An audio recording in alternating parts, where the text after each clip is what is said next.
this lens and why I've got it. So this 100mm macro lens, can I get a blowy cleaner thing from there please, because this lens has got a bit of dust on it. Okay, so this is a Canon macro lens, 100mm, and it's 2.8. There's an L version in this lens. Catch, throw. Oh, look, oh god, wow, you gotta throw it. Okay, that's fine. Just give it a quick little spritz. Okay, because I know in the light you'll see it a lot, so you've got a little bit of a clean video look. You meant to do it that way actually. If you want to be professional, but you know, it's alright. I've had it for years, so I don't know what that is. Okay. Thank you. And now, so 100mm Canon lens. This is a non-L version and takes great photos. It takes great macro shots as well as portrait shots, and it's a prime lens. So there's been occasions where I've gone out to shoots and I've had my 50mm 1.4 lens and this 2.8 100mm. I use the 50 and 100 and that's it.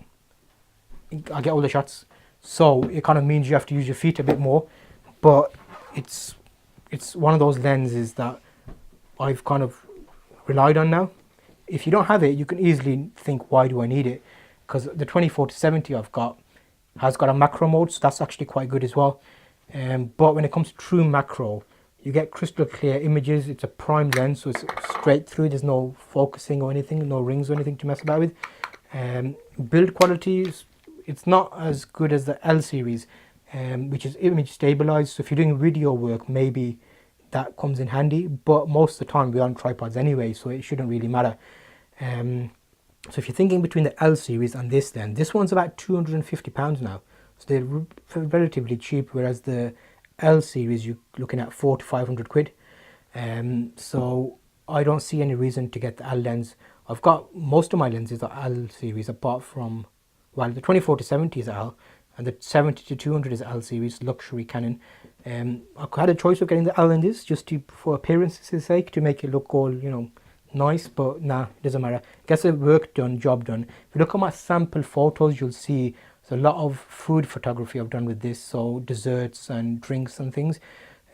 Also fashion lookbook type shoots. What else have I got? There's quite a few in there I've done, so off the top of my head I can't think, but I've easily taken probably 5,000 photos maybe with that, because not only in Lightroom you can see by lens what type of photos were taken with it, or how many are in the catalogue. So yes, that's the 100mm, and if you're thinking about it, you can easily go without. So it's probably one of the last lenses you could get, because right now what I've done is I've taken it in order of the other lenses I bought. 50mm was first, then something in between you want to cover the whole range, 24-70, then if you're doing fashion photography, 70-200, and in between that the fillers, which is 100mm macro. So it's dedicated specific shots, because what will happen is if you use this for example product shoots for websites or eBay or anything, you'll always have that same look throughout every image. So it's the same feel, the crop factor with the 100mm. You could go in any time, stick a flash on your camera, bounce it off the ceiling, and you'll get great light photos. That's the 100mm.